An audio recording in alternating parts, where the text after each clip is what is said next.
मानस श्रृंखला में आज का विषय अकेलापन। मानव सामाजिक प्राणी है, उसे समूह में रहने की आदत है। समूह में व्यक्ति सुरक्षित महसूस करता है, अभिव्यक्ति की सुविधा के साथ जीता है, अपने सुख और दुख को बांट सकता है। धर्म, संप्रदाय और जाति प्रथा के मूल में भी समूह रचना ही है। अभिव्यक्ति मानव की कमजोरी है। अभिव्यक्ति से उसके मन में एक विशेष सुख का अनुभव होता है। अभिव्यक्ति भावनाओं की होती है, विचारों की होती है।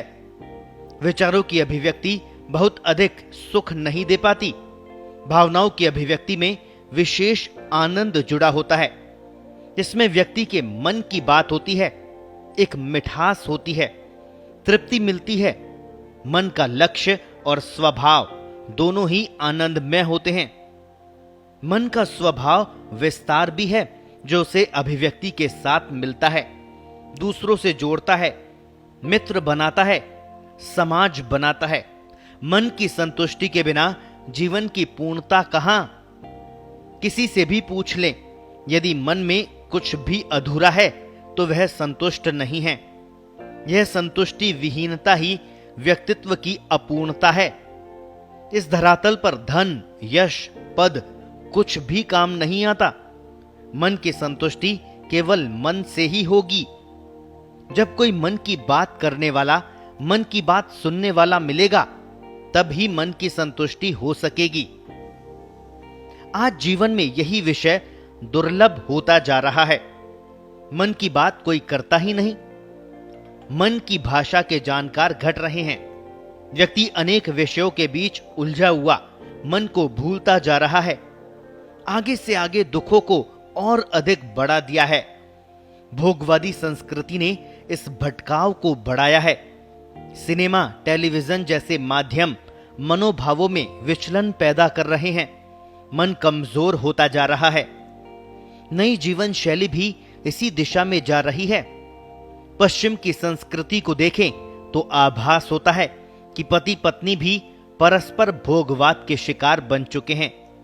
साथ रहते हुए भी वे अन्य के प्रति अपने आकर्षण को रोक नहीं पाते। प्रेम का अर्थ भी भोग तक सिमट कर रह गया है। इस कारण बच्चों में स्नेह और माधुर्य का अभाव बढ़ गया। ममता के दर्शन दुर्लभ हो गए। हमारे देश में भी नव धनाढ्य परिवारों की संस्कृति में इस प्रकार का परिवर्तन देखा जा सकता है। सुविधाओं के बीच रहकर भी सुख घटता जा रहा है। माँ बाप की मानसिकता रहती है कि बच्चों को किसी प्रकार पढ़ने के लिए बाहर भेजा जाए और स्वयं नए सिरे से स्वतंत्र जीवन जी सके। यही अभिव्यक्ति का क्रम खंडित होने लगा है। सामूहिक अभिव्यक्ति से व्यक्ति प्रारंभ से ही दूर होने लग जाता है। व्यक्तिगत स्तर की अभिव्यक्ति का क्षेत्र सीमित होता है। यह प्रवृत्ति असंतुष्टि का मार्ग प्रशस्त करती है। असंतुष्टि भटकाव की शुरुआत है। अभिव्यक्ति के अभाव में व्यक्ति अकेला हो जाता है। अकेलेपन की अपनी विषमताएं हैं। एक और भावनात्मक स्तर का हास होता है। मन में करुणा, ममता, स्नेह आदि का विकास रुक जाता है। रूखापन बढ़ने लगता है और जीवन के अधूरेपन का आभास दिन प्रतिदिन बढ़ता जाता है। व्यक्ति के सुख की तलाश जारी रहती है, किंतु परिभाषाएं बदलती रहती है। अकेलेपन की स्वतंत्रता शीघ्र ही स्वच्छंदता में बदलने लगती है।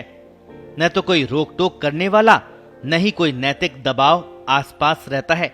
सुख दुख को बांटने के लिए भी तो कोई व्यक्ति साथ होना चाहिए। अकेले को सुख कहां है? अकेलेपन का सबसे बड़ा प्रहार व्यक्ति के निजी परिवेश पर होता है। जो वातावरण उसे जीवन शक्ति प्रदान कर सकता है, वह अकेलेपन के साथ ही सिमट जाता है।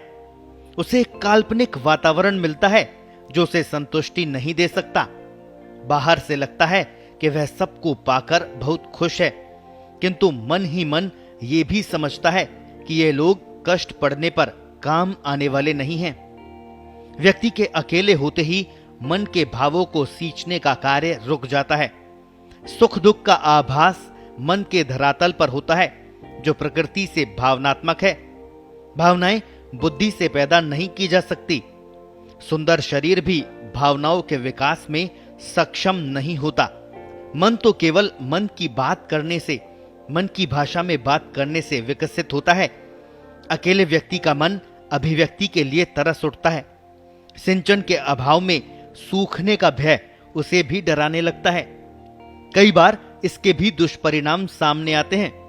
यद्यपि अभिव्यक्ति की तड़प तीव्र होती रहती है, किंतु मन को लंबे समय तक बांधे रखना भी सहज कार्य नहीं है। यदि किसी ने स्नेहपूर्वक थोड़ी देर बात कर ली तो इच्छा होती है इसी समय सारी दबी हुई बातें कर डालें। तब सुरक्षा का भाव तथा आत्मसम्मान जैसे कई प्रश्नों का चिंतन भी गौण हो जाता है। इस स्थिति में स्नेह ही एकमात्र उपाय है जो मन को तुरंत हरा भरा कर दे और व्यक्ति बेल की तरह स्नेह करने वाले से चिपटता दिखाई पड़े। अकेलेपन का अर्थ ये भी नहीं है कि व्यक्ति अकेला ही अपने मकान में रह रहा हो। अकेलापन मन का होता है, शरीर का नहीं। कई लोगों के बीच रहकर भी व्यक्ति स्वयं को अकेला महसूस कर सकता है। पति पत्नी भी यदि लंबे समय तक दूर रहें तो भी दोनों के बीच अभिव्यक्ति में कमी आ सकती है, विशेषकर जब बच्चे भी साथ में नहीं रहते हो। व्यक्ति के पूरे व्यक्तित्व को उसका अकेलापन खा जाता है। कुछ ही होते हैं जो परिस्थितियों को समझकर किसी एक लक्ष्य के लिए निकल पड़ते हैं। वे समाज के कार्यों से जुड़कर अभिव्यक्ति का नया मार्ग भी प्रशस्त कर लेते हैं और अकेले रहते हुए भी सैकड़ों हजारों के बीच स्नेह माधुर्य बांटकर अपने व्यक्तित्व का विकास कर लेते हैं।